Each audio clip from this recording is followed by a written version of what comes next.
It's a real pleasure to be here, and it's a real honor as well. I can't thank you enough for making time on a Saturday morning to come and hear me talk about my father and his work with Kevin Lynch and the important work that was done 50 years ago, this year, for our region in the form of temporary paradise. And also coinciding with the World Design Capital. And means a lot to me that my son is able to be here today as well. As I'll talk about in a little bit, I lost my father when I was 17 to a speeding drunk driver. I basically took him to the airport in San Francisco, hugged him goodbye, and never saw him again. And by extension, JD's never gotten to know his grandfather. So I'm very happy that JD's here to sort of celebrate with you Temporary Paradise and the work of my father, Kevin Lynch.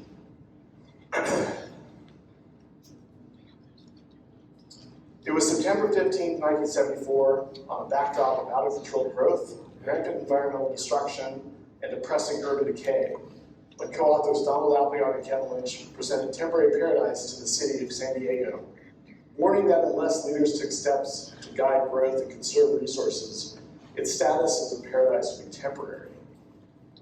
Created outside jurisdictional silos, Temporary Paradise has always showed us how everything in the region was connected.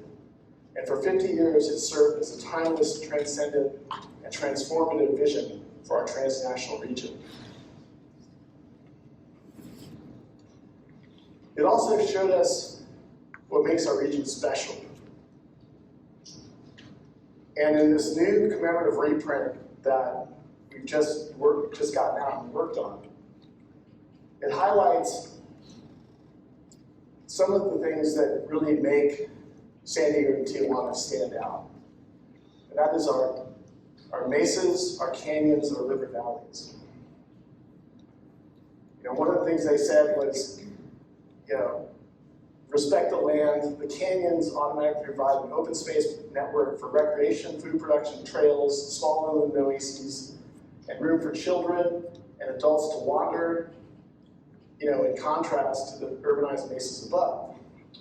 And as I worked on the previous reprint in 2017, and now this reprint, and the foreword that I wrote with Mike Stettner, and the Declaration of Interdependence, and really reflecting on what my father and Kevin Lynch were really talking about, I also, sort of getting my inspiration and also thinking about the loving connection I have with my father, and how he was a really fun-loving person. It started coming to mind that there was this little kind of jingle, if you will, about San Diego-Tijuana. And I'd like us all to sort of ease into our presentation today by celebrating the thing that makes us really special. Again, the maps show the mesas, the canyons, the river valleys. They took a lot of helicopter trips, and you can see the canyon being lost to road in the picture up here. And it really struck me that we're really in a region of mesas, canyons, and coastal plains. And then as again, if any of you have written books or anything like that, and many of you have written essays and things like that, sometimes you just need a break. So I thought about mesas, canyons, and coastal plains, and I realized there's actually something to do with your hands. You actually go mesas, canyons, and coastal plains, right? And so it also could be sort of a song, right? And you can say mesas, canyons, coastal plains, and no place else is quite the same. So I want us all to do the mesas, canyons, coastal plains dance, right? So get the tabletop of the mesa, the V of the canyon, and then like a blackjack dealer, coastal plains, right? So let's do it 3 times, right? Mesas, canyons, coastal plains, no place else is quite the same, San Diego-Tijuana. One more time. Mesas, canyons, coastal plains, no place else is quite the same, San Diego-Tijuana. All right, one last time. Mesas, canyons, coastal plains, no place else is quite the same, San Diego-Tijuana. Okay, good. So now we're kind of eased into the work. Some really important acknowledgments in talking about Temporary Paradise and also this commemorative reprint. Hamilton and Mary Marston in '72 gave a gift of $10,000 for the original temporary paradise.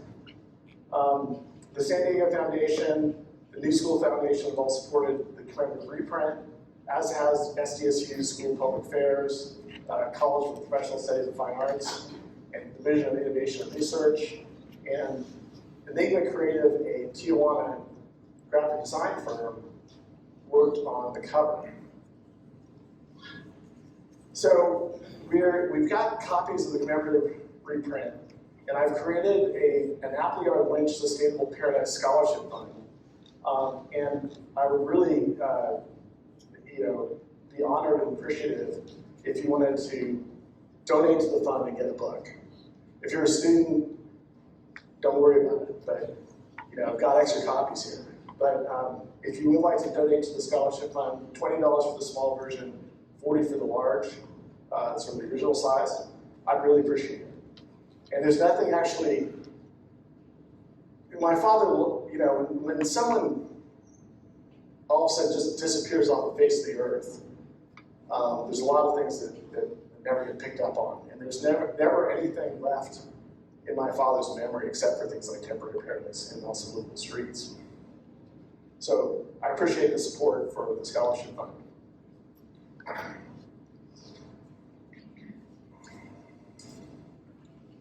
So let's go back to our regular programming.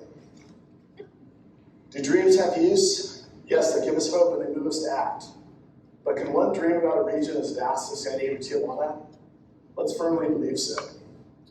These sentiments were expressed by my father, Donald Appleyard, and his colleague, Kevin Lynch, 50 years ago in 1974, when they created a groundbreaking regional vision plan for San Diego-Tijuana called Temporary Paradise. Titled as a question, this plan, informed by meticulous research and input from stakeholders on both sides of the border, recognized the potential of our region as a paradise while questioning its sustainability. Our joint recognition as the 2024 San Diego-Tijuana World Design Capital, along with the discussions we will engage in today, offers us a unique opportunity to reimagine and reaffirm our commitment to a new era of interdependence for the betterment of our region, our people, and our future. At the end of this presentation, we'll have a chance to reaffirm our dedication to this interdependent vision by making a statement from the Declaration of Independence. For the past 50 years, Temporary Paradise has served as a timeless, transcendent, transformative vision for our transnational region. A lot of T's there. It has simultaneously acted as a roadmap for conveying our region's most innovative ideas through its poetic voice and captivating imagery. Temporary Paradise was also the pioneering plan that advocated for the San Diego-Tijuana border region to become a zone of confluence that shares its economy, environment, and cultures. It has effectively propelled us toward a future marked by sustainability, livability, and equity. And as I mentioned, I'm now raising funds for an Appleyard Lynch Sustainable Paradise Scholarship Fund. Now, it's hard for me not to talk about the kind of special nature of the relationship I had with my father. When I was 4 years old at Berkeley, my father was a professor, pretty much a new professor at Berkeley. I was hit and nearly killed by a car on Cameron Avenue, right over this image here. I was in Kaiser Hospital in Oakland for a coma, and right at that time, my father started his research that would later become the book Livable Streets, which is the seminal work of its time on the effects of traffic on communities and children. As I mentioned, sadly, a year after Livable Streets came out, when I was 17, and sadly, JD, just a year older than you are now, my father was killed by a speeding drunk driver. I took him to the airport, hugged him goodbye, and never saw him again. He was in Athens, Greece. The drunk driver flipped over the median strip and landed on his car. A student of my father's a few years after all this, and as you can imagine, this tore our family in terrible ways. He came to me and said, "I've got trouble with traffic in my neighborhood. You've got to help me. Your father would understand." And I apprenticed with him to learn all the tricks of the trade as a traffic engineer in city planning. And then I realized that there was this book, and a lot of things I'd taken from the book were that there's this book, Livable Streets. As I started to go into the history of livable streets, I realized and found out that my father could never stop talking about his son who was hit by a car. And that the book was full of references to parents concerned with their children's safety, and there was just a really loving, caring part of that experience. And I've actually since updated Livable Streets into Livable Streets 2.0, taken from 300 words to 600 words. And it's just important to recognize this connection we have, even though he wasn't here for most of my life. He still is a very strong presence, and my work on Temporary Paradise has been a very loving part of that connection I have with my father. And so I really appreciate both pieces of work and other work he's done for its humanity, for its care, for its for really telling us, showing us really wonderful parts of our world. So I've often asked, why did Temporary Paradise resonate so strongly with people when it was first published? Why has it endured, and why is it still needed? As a unique regional urban design plan, it has simultaneously acted as a roadmap for conveying our region's most innovative ideas. These are the three things. Our most innovative ideas through its poetic and passionate voice and its captivating imagery. And as it was created outside of silos, it uniquely showed us how everything was connected. And I think those are the three things that really stuck out in terms of Temporary Paradise. At the time, they printed out 100,000 copies and mailed them throughout the region with actual places you can cut out and send comments back. So they were looking for feedback throughout. Now, talking about the powerful voice and vision, this is just one of the passages. This bold sight, its openness, its sun and mild climate, the sea, the landscape contrasting within brief space, are along with its people the wealth of San Diego-Tijuana. It must not be destroyed. So very passionate, compelling voice about the importance of our region, but really said in a way that we don't really find in many technical documents today. Even more so if we look at how they talk about things like the climate and the weather, we need to recognize that it's not your usual dry, inhuman, technical public agency document. Again, it has a poetic voice of passion and purpose. So in terms of talking about the climate and the special nature of our climate, at the shore, the climate is mild and extremely stable. There is a steady breeze from the sea. Mornings are often cloudy and the afternoons bright. Not far inland, the sea breeze dies away. The even climate becomes progressively more extreme as one goes inland, hotter in the summer and colder in the winter. There's a little more rain, but still the air and land are dry and the sun shines almost without ceasing.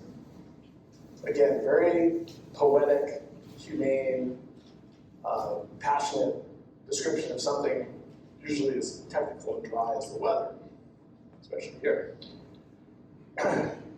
Title is a question. Temporary Paradise recognizes the potential of our region as a paradise while questioning its sustainability.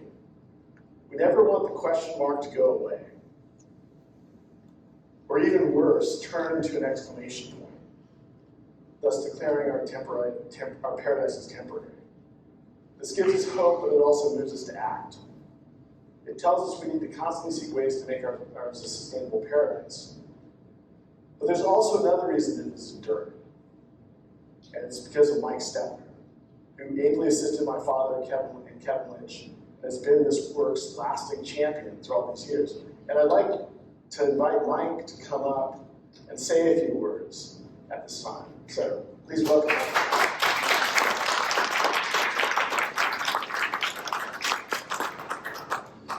Who's just asked me to say a few words because I am the last member of the team that's still around.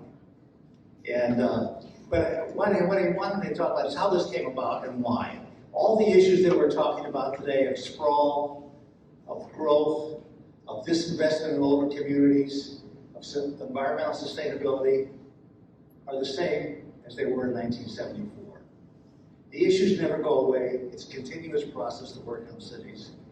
And one of the things that was thought of at the time we were going through all these problems, Pete Wilson was the mayor. He ran on a platform of growth management.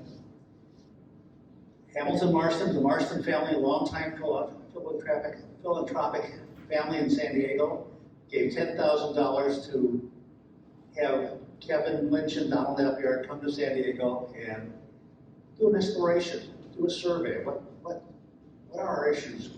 What are the possible approaches to solutions?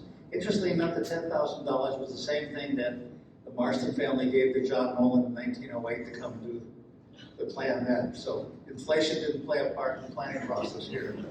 But the report today, if you look at it and you read it, and Bruce will go through many of the proposals, suggestions, recommendations, are as relevant today, if not more, than they were 50 years ago. And I think the key is for us to recognize those as we talk in San Diego about how we deal with the homeless crisis, the housing crisis, preservation of our neighborhoods. So with that, I'll turn it back to Bruce. Thanks, Bruce.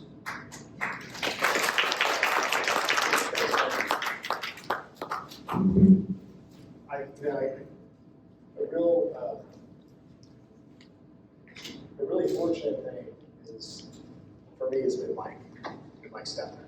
And to be able to come and send him to, can you hear me? Yeah. And to be able to come to San Diego, work at San Diego State University, and be able to work with Mike on these reprints and on writing about the work and connect with my father. So I really appreciate that, Mike. Thank you so much for all that you've done. So what they did was they did a reconnaissance, and I'd also say a listening tour. They did basically over 18 months. They took about 10 helicopter trips, and they did a really great job of listening to what people were saying about what was going on. This is Kevin Lynch. These are pictures taken by my father. It wasn't until I went to master's program in Berkeley that I found out there were 30 cases of my father's slides in the basement that almost got destroyed from a water main break a few weeks after I got them. They basically said, no one wants them, you better take them. So I've traveled these 30 cases across the country and back. And I'm looking to raise funds to also get these, there's like 2 cases of San Diego-Tijuana in the 70s alone. They took helicopter trips. There's a great story Mike relays about hanging on to my father as he's taking pictures. And helicopter trips I don't think were the funnest thing. But they also really took advantage of aerial photography and satellite imagery at the time. The drawings are absolutely so incredibly beautiful. Sadly, we don't know where they are. They disappeared. So I found some slides my father took of the images, and I'm putting them in here just to sort of help show the brushwork and the care that was taken by not only my father, but also Roger Kavanaugh. They also did things like, I actually loaded this in just this morning because I thought this was really interesting. They looked at all the areas blanketed by severe airplane noise, because they kind of recognized that having an airport in the middle of San Diego really wasn't a great thing for most San Diegans. So one of their big recommendations was actually to move the airport, either to Brownsfield, so it connects with the Tijuana airport, or possibly the Miramar. And here's some of the things they recommend. They also recommend that Coronado be closed and we build housing on it instead, that the San Diego airport be closed and you build housing there. They also had people draw maps using Kevin Lynch's image of the city methodology. And you can see that a map of San Diego drawn by someone from University City is much more detailed about the region, whereas the map of San Diego by someone from Logan Heights is really more constrained and and not really as rich. So it talks a little bit about, there might be differences about how people are able to experience the region. He also used, again, with the Mesas, Canyons, Coastal Plains ideology, he thought Point Loma might be a good idea to be a symbol for San Diego. And this is a sketch drawn by my father. And they talked about many things. Again, sort of the valleys and the canyons. They talked about the seacoast. They talked about getting about in the yet to be built light rail line, also for pedestrians and walking and bicycling. They talked about the major centers. They talked about the Mexican connection, and they talked about the environment. And one of the big things that I always think about is that they talked about connecting the Mission Bay to the San Diego Bay, which actually, if you think about it, wouldn't be that hard. There might be issues of pollution or what have you coming down the San Diego River, but they were creative in that way. They talked about moving the San Diego Airport to Browns Field and be connected with Tijuana Airport, which we see in some cases in CDX, in the cross-border crossing. They also had some really interesting things. They talked about offshore floating communities, which I need to understand a little bit more, but that was pretty creative as well. But they're highlighting the need to preserve the canyons was really important to this region in terms of the multiple species ordinance, zoning ordinance to protect the canyons, and the plans themselves. In some of their, again, this is a picture taken by my father of growth. It was interesting how they approached suburban growth, I think. They said, slow down the inland suburban growth, but do not stop it. And I always felt my father to be a very even-handed person. So he wasn't like just coming in and saying, no suburban growth. They were taking a measured stance. They talked about tying the pace of development strictly to that extension of services, which was a real concern at the time. Growth was happening, but the schools weren't, the schools were over capacity, there were utilities, there wasn't fire protection. So they were trying to reference the need to provide the services along with development was coming. And they also talked about really creative economic financial tools, like finding ways of levying the real public costs of suburban development, such as traffic, smog, wasted water, and so on, which is something we still talk about today. And this is something similar to the road user charge that Hassan Akrada talked about as the head of Sandbag just recently, and basically probably lost his job because of it. But again, these are things we're still trying to capture the real cost of all these developments. In terms of travel and light, they talked about basically early transit-oriented development. They talked about high clusters at prominent, they talked about high clusters around transit stations. And they actually showed a diagram here on the lower right about how you design that transit-oriented development. And this was almost 20 years before Peter Calthorpe developed the term, created the term transit-oriented development. So they also talked about the Tijuana, the trolley being built. Before it was built, they talked about it going up to UCSD, which we've just seen, and even having now go to Tijuana, which is something that is now being considered. They have wonderful images of bicycling across and walking across the Coronado Bridge. They also have really wonderful diagrams about neighborhood growth. They talked about how the houses should be different in Southern California than they are from the East Coast, with shaded balconies and solar collectors and patios with intensive vegetation. This was really the sustainability plan before at the same year sustainability was actually invented in the book Limits to Growth. But they're talking about all these terms about sustainability. Another diagram for the community was things about neck downs and traffic calming and diverters to divert traffic. That was a really big part of what my father wrote about livable streets. And they also talked about really interesting things like purchase development rights and how you could purchase development rights to develop more and transfer the dynamics of growth from one place to the other. So very sort of creative terms and things that they were talking about. They also talked about binational water setting and coastal resiliency. They talked about the connections down the Tijuana River. And they talked about the San Diego River as it could be, because it was considered to be cement lined, left to deteriorate, or what it could be. And it's closer to what it could be now. I put these in because I'm also doing a lot of work in Tijuana right now, and I'm thinking, how can we go back to what the Tijuana River used to be, and maybe make the Tijuana River more like the San Diego River. The San Diego River is not perfect, but it's not as bad as it really could have been if they had basically channeled it and cement lined it. Here's another example of a drawing of what the Mission Valley could be with the San Diego River. They show a large boating lake. I mean, there's things we can do, the pedestrian promenade at the edge of the shopping center and the large boating lake.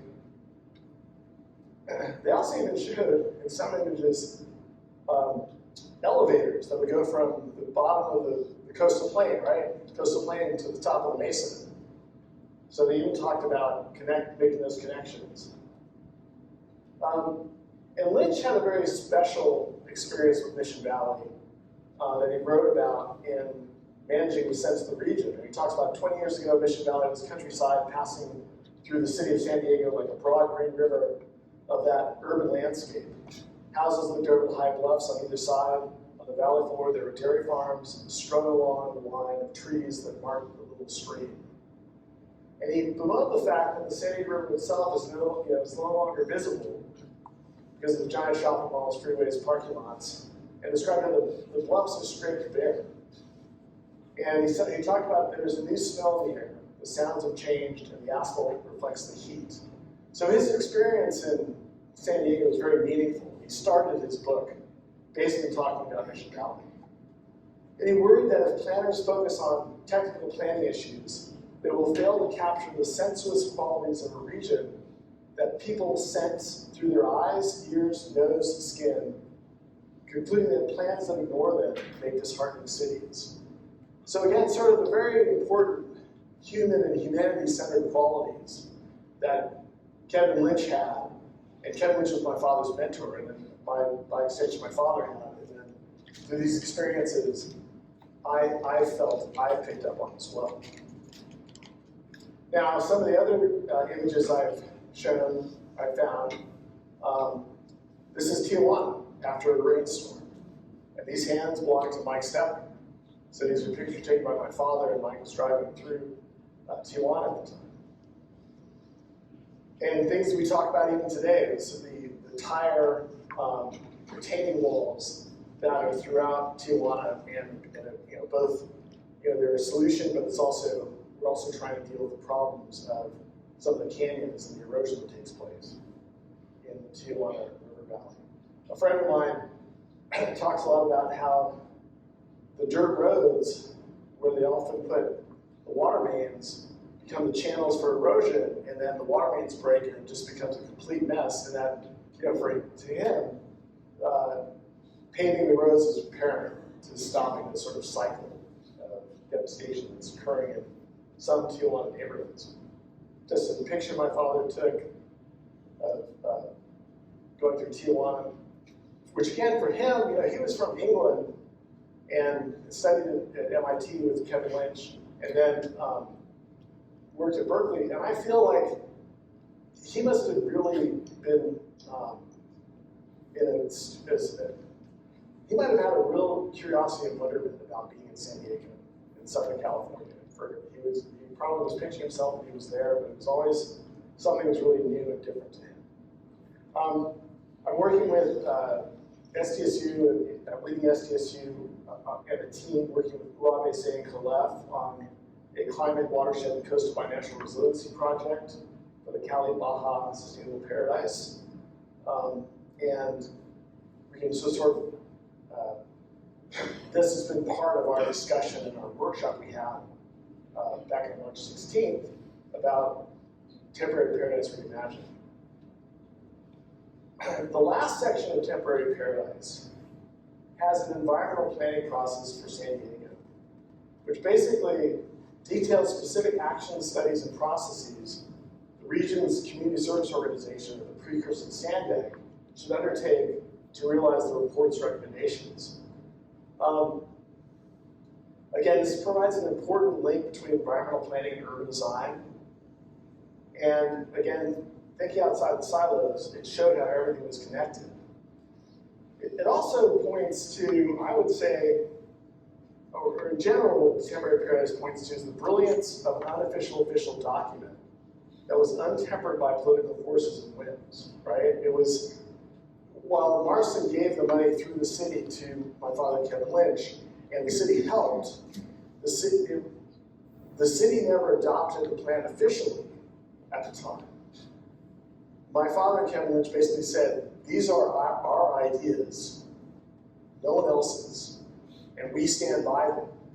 So it gave cover to others, so there was a distance, but their ideas also were untempered and shaped by political forces or any sort of bureaucratic undertaking that we usually see in plans today. So there is this sort of benefit to being outside the system and having sort of a power of authorship and ownership to say, these are the things we've heard, but these are the things we think are important. Times are different, right? In the mid-70s, planners were in the midst of a backlash to rational planning that ran roughshod over many communities. So there was this movement towards what we now call NIMBYism, right?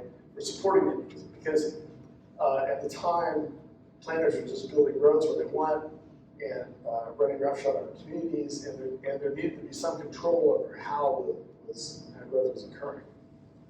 No one could have foreseen the housing and homelessness crisis we are in now. People were not as attuned to the social disparities as we try to be now.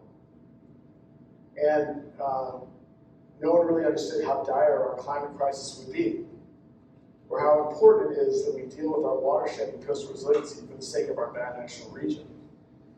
And no one knew back then how hardened our border and anti-immigrant rhetoric would become, which concerned me to the point where I wrote the Declaration of Interdependence.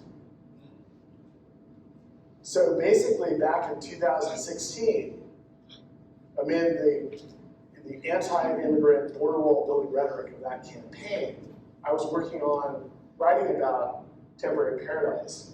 And again, it's sort of my trying to get a distraction of using my basis canyons, coastal plains. I thought, I'm really inspired by what my father was saying about the San Diego-Tijuana border region as being one united region. And they said, dreams have some use. They give us hope, but they also move us to act. Can one dream about a region as large as San Diego-Tijuana? We think so. And this is an image they drew looking up the Tijuana River across the border. Because most of the maps at the time were drawn where you just have San Diego and you go blank to the south, Tijuana blank to the north. So they drew a map looking right up the San Diego-Tijuana River, which, unlike the Rio Grande in Texas, transects and transcends what our border is and becomes something that really brings us together. Here's just some beautiful drawings from the original showing downtown Tijuana. Also talking about Tijuana sewage treatment plants, cycling and walking, horse trails. They wanted joint cultural educational institutions on the mesas spanning the border. Just some other diagrams of the joint institutions on the mesa, cycle trails, which we're talking about now, actually having pedestrian bikeways going across the river, going across the border. They said the border should be converted to a zone of confluence, as the metropolis shares its water, its energy, its culture, its landscape, its economy, and it's a vital meeting point of two living cultures. And as you read Temporary Paradise and how it talks about our binational border region, it would be in a voice you wouldn't recognize today because of all the things that have happened since 9/11 and the border wall building and hardening rhetoric. So I wrote the Declaration of Independence inspired by my father, Kevin Lynch, and it was in the first reprint, now it's in the second reprint, and we had a signing on October 24, 2023 with all the educational institutional leaders from across the region, UAPSA, SDSU, and Southwest College. And here's just some really key points of the Declaration. Cross-cultural exchanges have been happening for generations and even millennia across the San Diego-Tijuana region. Each other, San Diego-Tijuana, and our diversity is what makes us special as a region. With San Diego is one of the busiest border crossings in the world, with over 100,000 individual crossings a day. We need to recognize that our diversity, differences, and the wealth of opportunities and possibilities that exist on both sides of the border literally move our people to overcome its forces of barrier. So both our diversity and our differences and the opportunities, I say, lead to this amazing amount of crossing. The promise of our San Diego-Tijuana conference should not be overshadowed by fear-mongering from faraway voices. So again, sort of referencing what was happening in DC and the political campaign around anti-immigrant rhetoric political campaign from 2016. I had students who were concerned about being picked up by roving gangs and border patrol at that time. So this drew me to action. Amid this divisive rhetoric from afar, we recognize that inclusive, respectful discourses arc towards the truth, allowing facts and knowledge to guide our policy decisions. As part of our work towards binational coastal and climate resiliency, we recognize that the Tijuana River doesn't divide us like the Rio Grande does in Texas, but as I said, it transects and transcends our border, uniting us and urging us to work together on watershed and coastal resiliency. And our transnational cultural collaborations open our hearts and minds to the possibilities for all. In short, we do not need better walls, but more fighting bridges and welcome minutes. Okay, so this is the next interactive thing, and I'm going to kind of wrap it up pretty much after this. But basically, I wanted to. This is how the declaration ends. And at the end, we're going to say "Viva San Diego-Tijuana," right? So 1, 2, 3, "Viva San Diego-Tijuana," right? And together we ask, do dreams have use?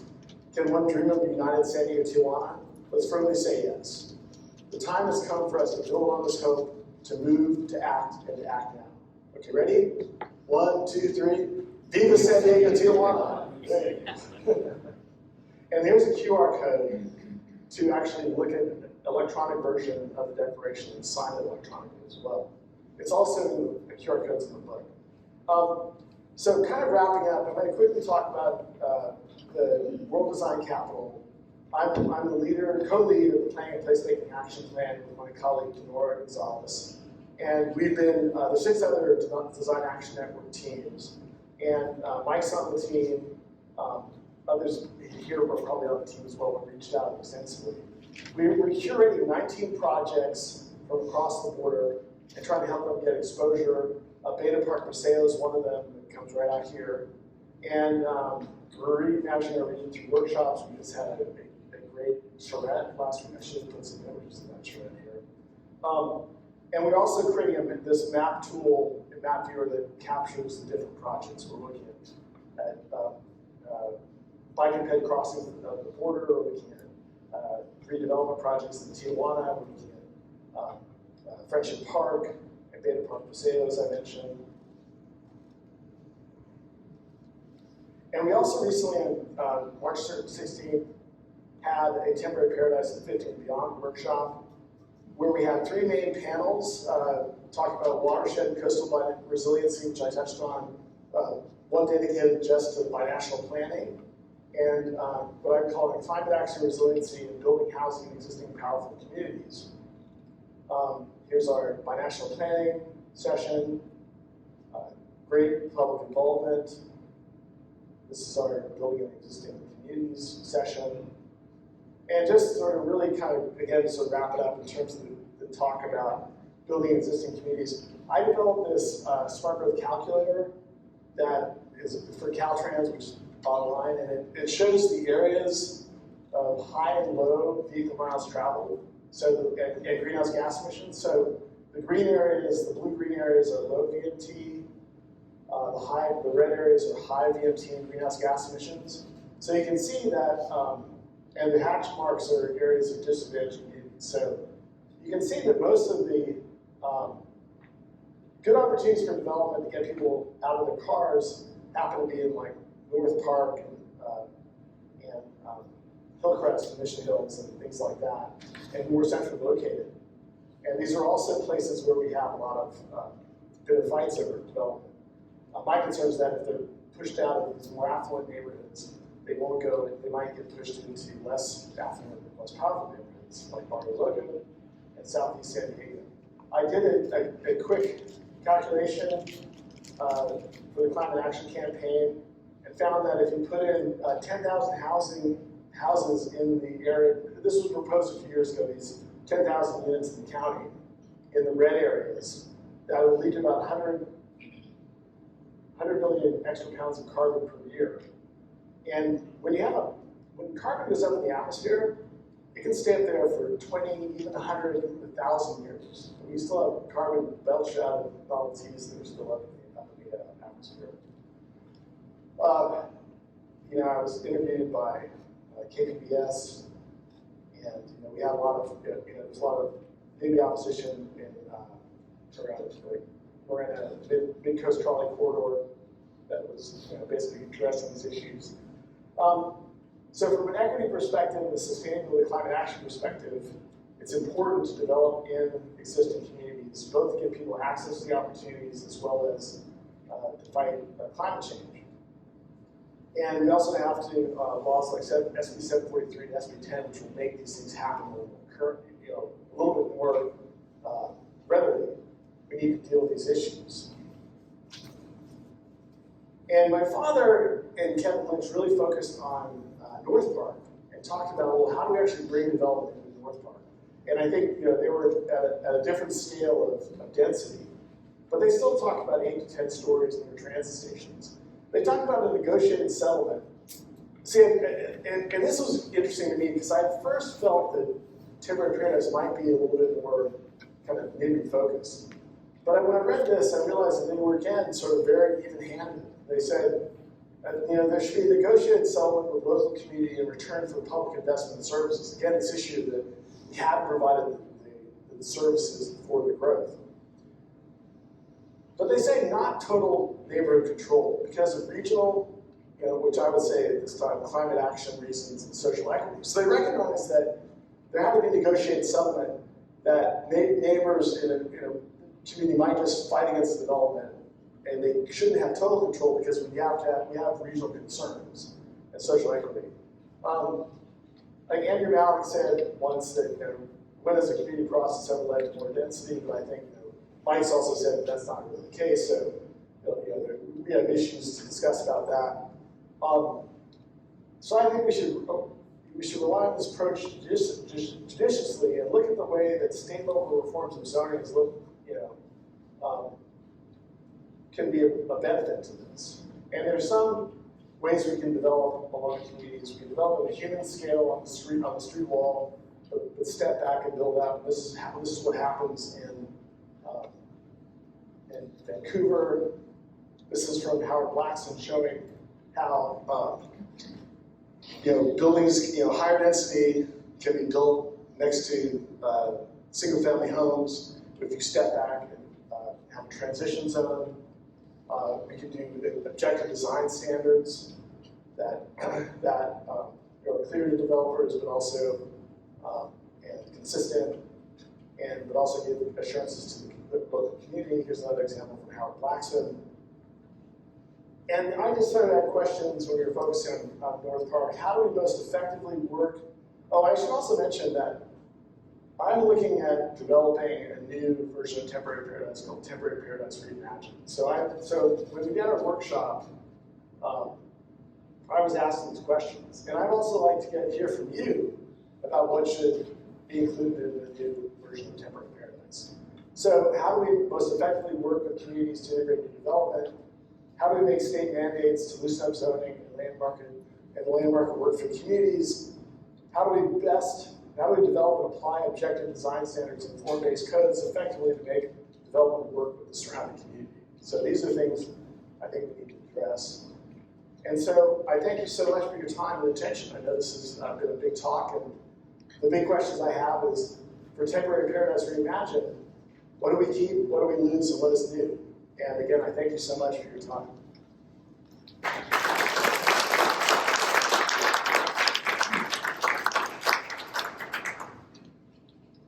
Yes? So Bruce, I just wanted to first off say thank you so much for actually talking about this stuff. From my own educational background and my own interests, I believe that this is the conversation that we should be having, and the fact that you're spearheading it by recommending Temporary Paradise is important. I have something I want to say, and I want to ask you a question that ties into it. When it comes to my background of someone who is essentially born and raised in the Bay Area and saw the transition from having trees everywhere, having a culture where, like San Diego, strangers would interact with one another, not for the sake of personal profit or transactional interactions, to one that is essentially like that. Excuse me. A lot of people currently in the Bay Area who've gone through that transition feel that there was a loss of identity, a loss of beauty that, again, here in San Diego, we're still kind of holding on to. With that being said, and this is just my own opinion, I feel that San Diego is still heading in the direction of the Bay Area, of Los Angeles, and other cities who've gone in a direction that's not as human-centric, but more profit-based in trying to maximize density and so on and so forth. When you talked about Temporary Paradise, you mentioned that it has specific actions, studies, and processes in place that were recommended to SANDAG, or whatever SANDAG was mentioned prior to that. My question to you is, what percent would you say of Temporary Paradise was actually enacted? And if, knowing what you know now, if you could go back in time, what would you change about your strategy to increase that percent? Wow, those are great questions. There. So where in Berkeley, or where in the Bay Area are you from? San Jose, kind of the trifecta where Cupertino, San Jose, and Santa Clara are. So probably the place on earth where we've seen the most wealth creation, yet the least amount of urban form change. So those are good questions. So let me just sort of, so you're saying, what would we go back to if we were to go back to look at Temporary Paradise, how we actually did it?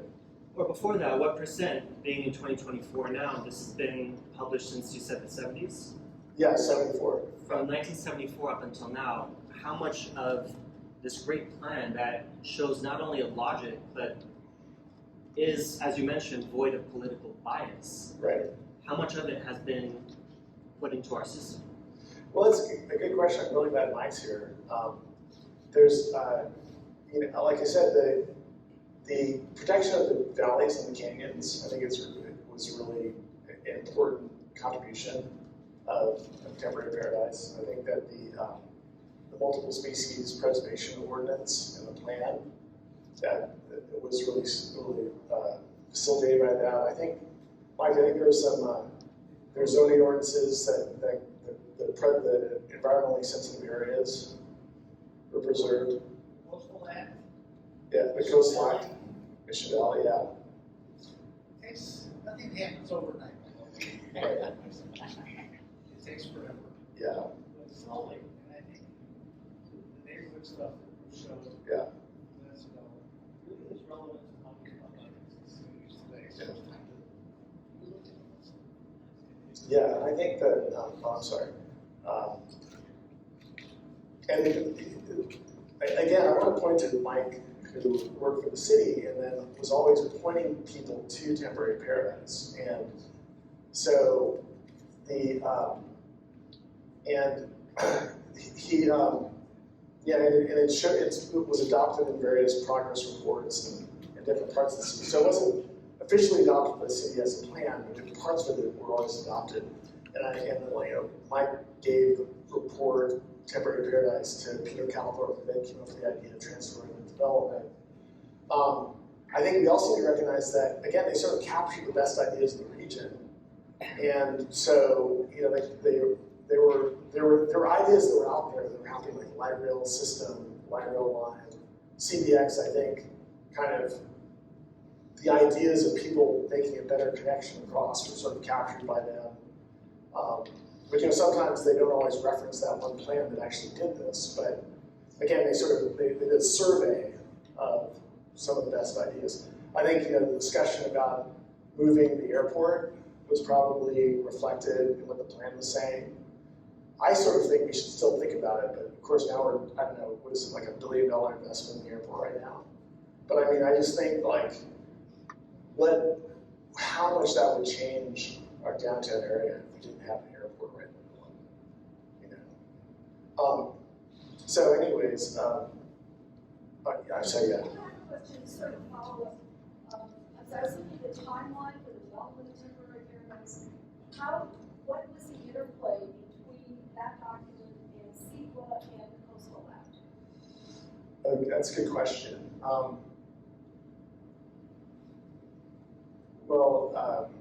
What's interesting about so my father was chair of the landscape architecture department at Berkeley, and I found some of his writings talking about how landscape architecture really needed to get involved with these environmental protection acts, become landscape architecture and environmental planning. So especially NEPA at the time when he was around. So I think that, and that's why he talked about the plan for Sandag was the environmental plan for San Diego. So he was capitalizing on that. So there's definitely these movements that are happening in environmental protection, and that they were definitely thinking about when they were working on Temporary Paradise. And then the Coastal Act, and they also, things that were happening with the Coastal Act, 30-foot height limits, and things like that.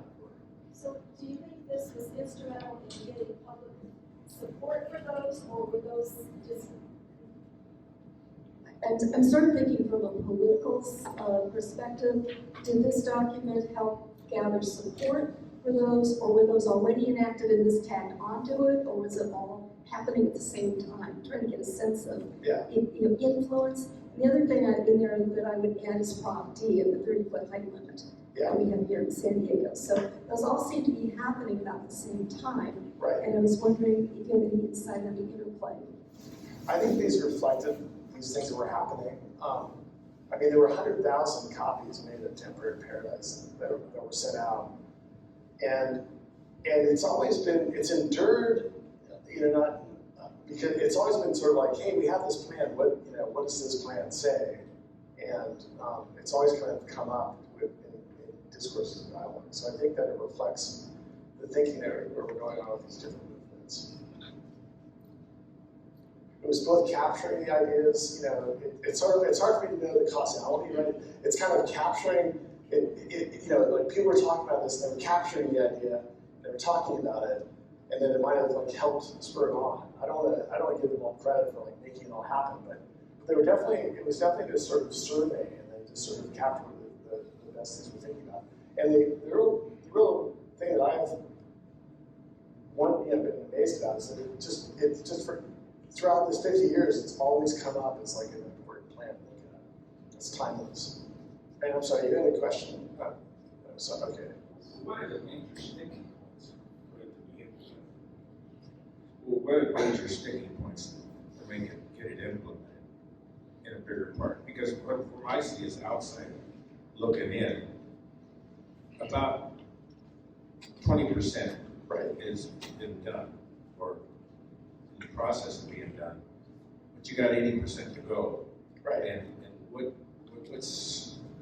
what are the sticking points? Is it political, financial, communication with the general public, get the politicians on board? What are the major sticking points? Yeah, great question. I think there's a few. I think institutional silos. I think that there's no one agent, like Sandag only gives us transportation. We can like convene people about housing, but we can't really control housing.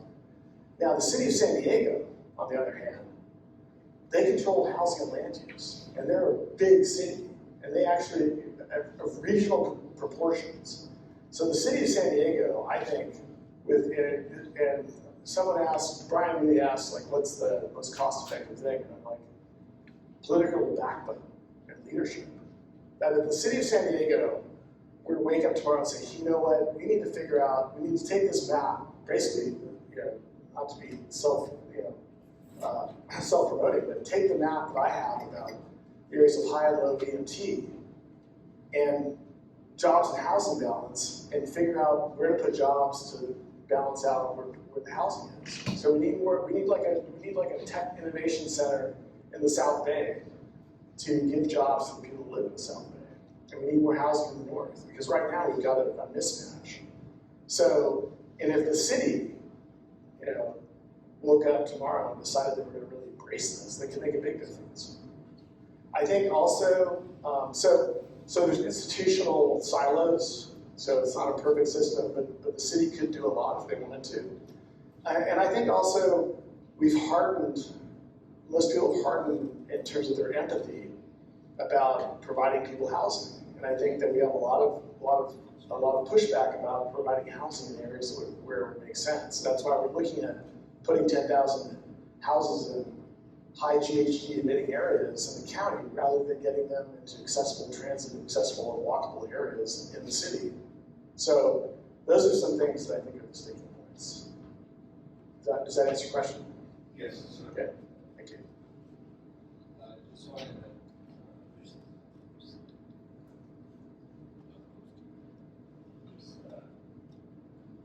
I'll speak up. So just a word, very appreciative of the document over time since Mike Setner introduced me to it a long time ago.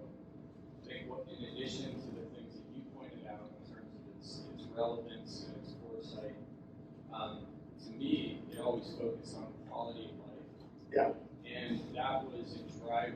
The thing that I grab onto there is that's an ever-changing equation. And so with that, we're not stuck in any one model, but there's a willingness to change and to move based on our history and our future. And I've always appreciated that in addition to the way it was written in such a poetic way. So I just had to say that to you directly. My question is actually, you did speak to the benefits of it being written outside of a specific silo or political process.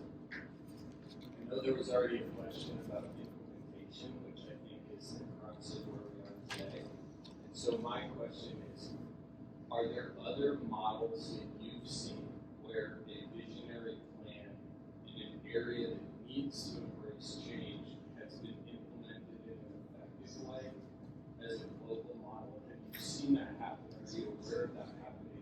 Is there anything you can point to? That's a really good question.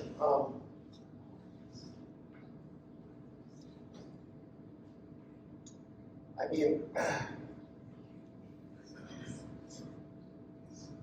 there's been some good scenario planning work done, sort of capturing these blueprint plans throughout the country that sort of helped. Like Utah had one. It's helped with some of their light rail investments. Oregon's had some really good planning around their visioning projects and their light rail development projects and things like that. That I think that'd be good. There's obviously the Burnham's Chicago plan and San Francisco plan. They had their influence on certain parts, and it's very similar to Temporary Paradise, where it was a group of boosters of the city outside of the city infrastructure having someone else do a plan, and this is the case of Temporary Paradise. So And I mean, there's, and outside of the US, there's like amazing plans like the Copenhagen hand plan where they basically figure, you know, you're going to build, you're gonna build the city here, and then you're gonna have these corridors you're gonna develop, and that's been really effective. So, you know, I think, like I said, I think Oregon probably had some of the best. Well, the country was talking about regional development, it was, you know, up through the 60s and 70s, and it looked like it was a chance for regional development to happen. Oregon was the one who took the lead and made it happen. And by having that sort of vision and creating visionary plans for growth control, they, as well as really good urban decisions made by the city of Portland, there's this bottom-up, top-down conflicts that created, you know, a much, you know, denser, mixed-use, transit-accessible, bike-accessible area for a western city, which, you know, could have easily gone some other way. So I think that's really one of the better ones.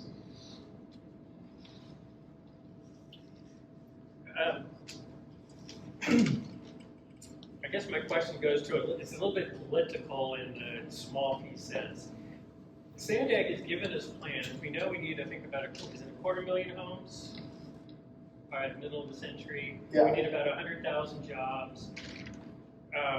So why can't we just turn the corner and, you know, start figuring out from a planning perspective where those would best be located and move on? You know, from your standpoint, is there an answer to that question? And I realize we just hired someone who we thought was going to do that at San Diego. Right. Oops, he's gone. Right. And so is it just politics? Yeah, it's politics, and I think, you know, Hassan Agrada was a great chance for progressive thinking. He was looking at the full cost of driving, and that the user charge was going to, I mean, federal taxes are 18 and 24 cents on a gallon. We haven't raised it since 1992. So, you know, we missed a chance to really raise the cost of driving to a point where it made a difference. And he was willing to raise those funds to curb driving, if you will, but also raise funds for other things. And that would have been, and that I think it's a real shame. And I think, you know, he should have been backed by our mayor.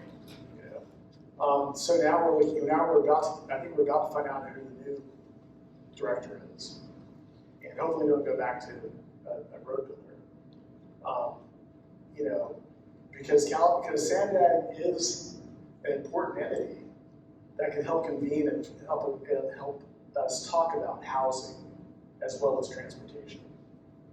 So, like I said, the city controls land use and housing, and they could actually operate at a regional scale the way that you'd want a regional planning agency. So I think that's the call to action, is for the city to actually think about jobs, housing balances, and balancing them out, and thinking about, you know, from the greenhouse gas emissions perspective, where we should put housing.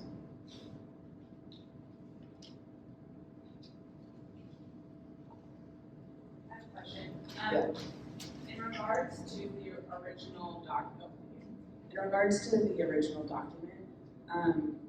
how much, if at all, was historical use, particularly by indigenous peoples, taken into account when thinking in regards to land preservation in conjunction with the development that they were proposing?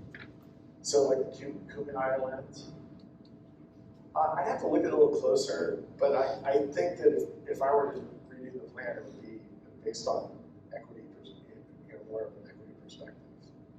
So I'm not saying I'm certain it's not in there, but I think that it's something that we should be in the next version. Yeah, I just don't think people were really, you know, I think that equity issues would be more central to it.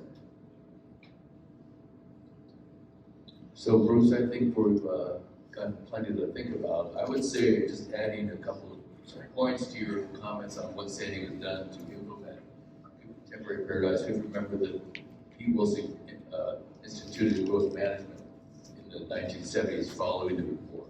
Yeah. That's the basis of our entire zoning system now. It's just that the other half of that growth management was going to be controlling growth, but then investing in the existing neighborhoods south of I-8, and with the passage of Prop 78 or 13, the whole system of property tax changed, so the city really has no way to finance improvements. And another thing I think is important, remember, people have forgotten that Wilson instituted billboard banning in San Diego, one of the first in the country to do so, went through a whole variety of court challenges that the Supreme Court finally upheld that in San Diego. That's, you may not think about it, but if you drive around San Diego, you see very few billboards cross over into some other county or state. They're everywhere. Right. So that's a legacy of that growth management, the beautification aspects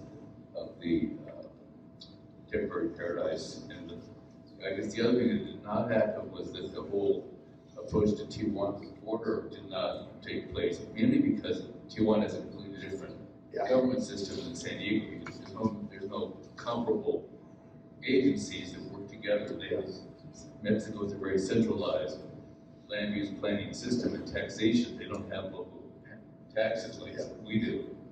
So while it would have been nice to have parallel action on the south of the border, they really had no power to do so. Right.